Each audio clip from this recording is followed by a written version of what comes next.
If you have spent years at war with your body, I need you to hear this. It was never your fault, love. It was never, ever your fault if you have struggled with body image, if you've questioned yourself, or if you felt disconnected from your body. In fact, there's a lot going on here that's informed you feeling that way about yourself.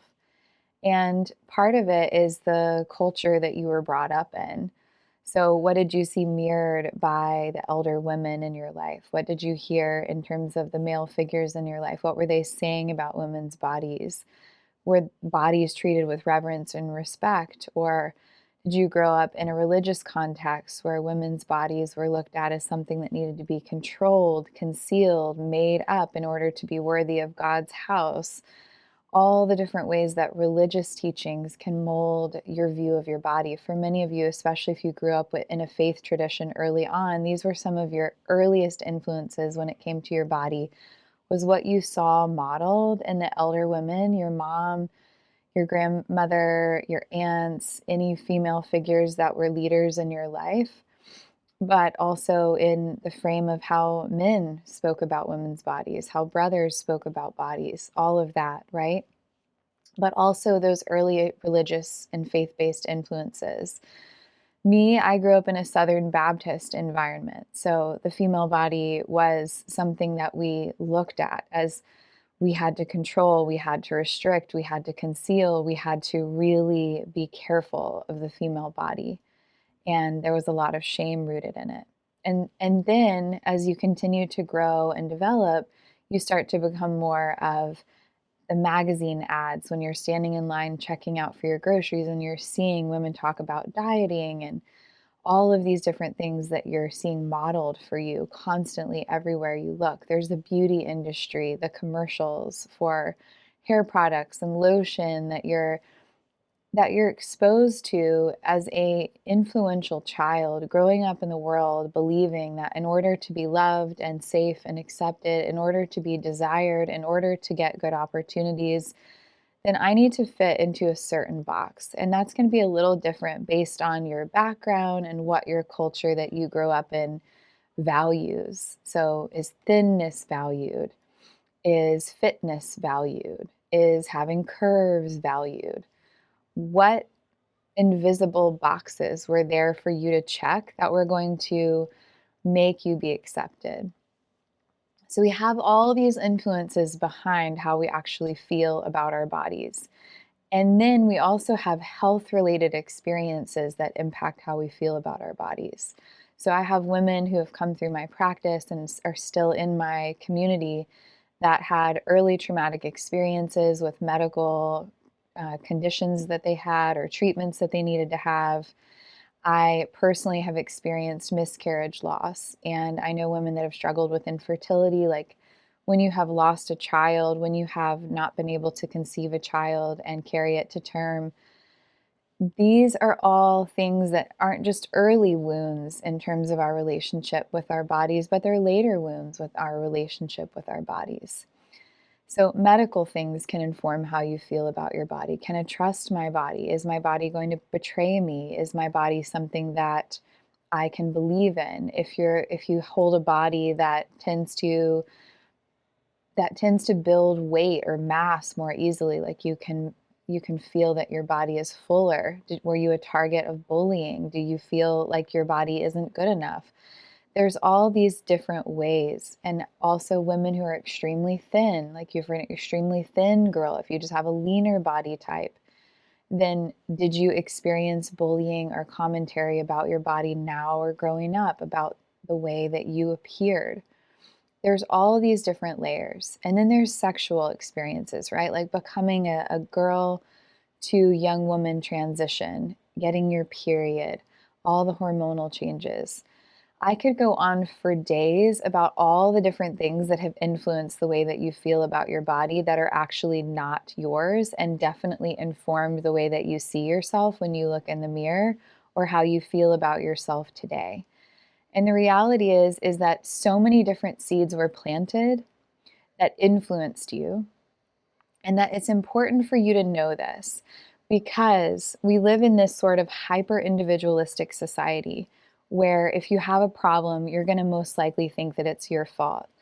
And also true, this body image thing is so much bigger than you. It is so much fucking bigger than you. Hear me say that.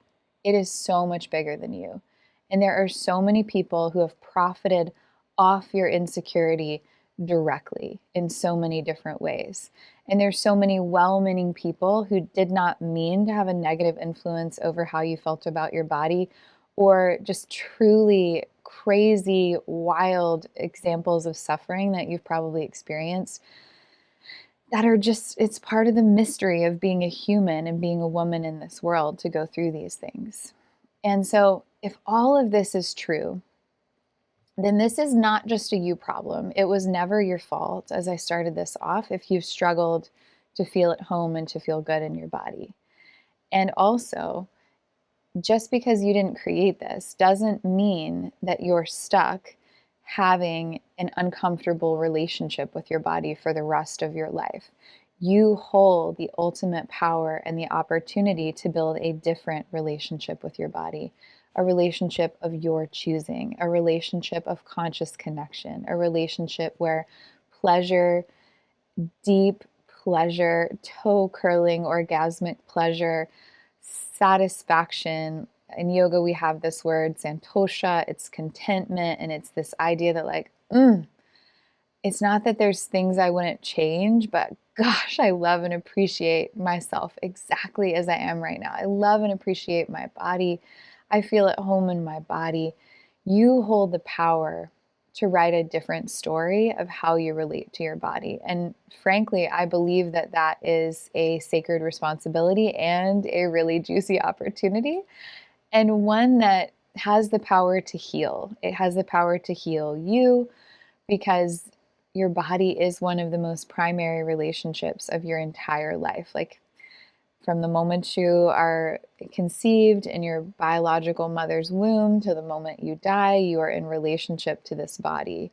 And tantric yoga philosophy especially teaches us about the body as being a gateway to relationship to God and to divine as you understand it. That's your business how you define it. But tantra yoga is like, this is a doorway into that connection. Your body is the temple. And so what this looks like to actually move from being caught in the tangle of body image struggle and into conscious relationship with your body, loving relationship with your body, attuned relationship with your body, is about bridging your awareness to your body in the present moment. So we tend to really think about our body from this heady perspective or more functional perspective. How is my body performing and feeling as I move through the day? How can I exercise my body to optimize my body? How can I eat well to feel well? Like, we do all of these things, but what are you doing them for? Are you doing them just to like biohack yourself? Are you getting some steps in to try to get your 10,000 steps in because you genuinely love your body and you want to take good care of it? Or are you doing it because you feel like you're going to die earlier if you don't do it? When you're practicing yoga, can you be aware of your body from the observer mindset? Can you feel a connection to your toes? Can you know, I said toes a couple times oddly in this video. I don't know why it's on my mind this morning. Can you feel the sensation of your back? Can you feel your core engaging? I have had 3 babies, and so feeling like pelvic muscles engage and deep core engage, like, it's so powerful to feel that connection. And it also is very functionally sound. When you are laying on your back in Shavasana, can you really allow your body to rest? Can you feel it unwind? Can you feel all of this unraveling of tension and stress melting away as you relax the skin of your forehead? So we're really bridging our awareness back to the body, but we're doing it from a place of consciousness. We're trying to observe and connect. We're not trying to judge or analyze or shame. We're not trying to mold or fix. Your body doesn't need fixing. You don't need to fix it. There's this great quote by Rupi Kaur, and I'm not going to get the translation exactly right, but I'll put it down in the description of this video. And it's basically this, she says, I whispered to my body, I want to be your friend.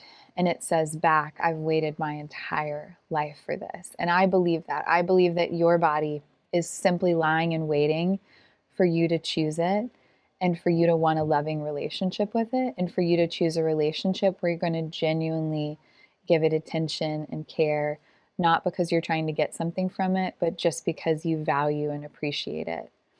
If this speaks to you, this is the kind of work that I do with women. I work with the 4 pillars: the body, the mind, the spirit, and the life, and the integration of all that coming together as a somatic yoga therapist. I'm the founder of a podcast called the Nourished Woman Podcast, and we go a lot deeper into these topics about women and our relationship with our body there. So that's a great place for you to hear me speak a little bit more on it and to hear more of my story and other women's stories. And also, if you would like to have a yoga practice where you get to experience this integration and connection with body in a way that actually does rewrite the story, because just fundamental truth for so many women, a yoga practice, especially if it is a safe and like it's a real yoga practice, not just an exercise practice masquerading as yoga, it becomes one of the earliest places for this conscious relationship to your body to be formed. One of the most fundamental ways that we can shift how we are in our body is right here on the mat. I have a free practice for you. It's called Come Home to Your Body, and you can get it down below. I'll see you in another video.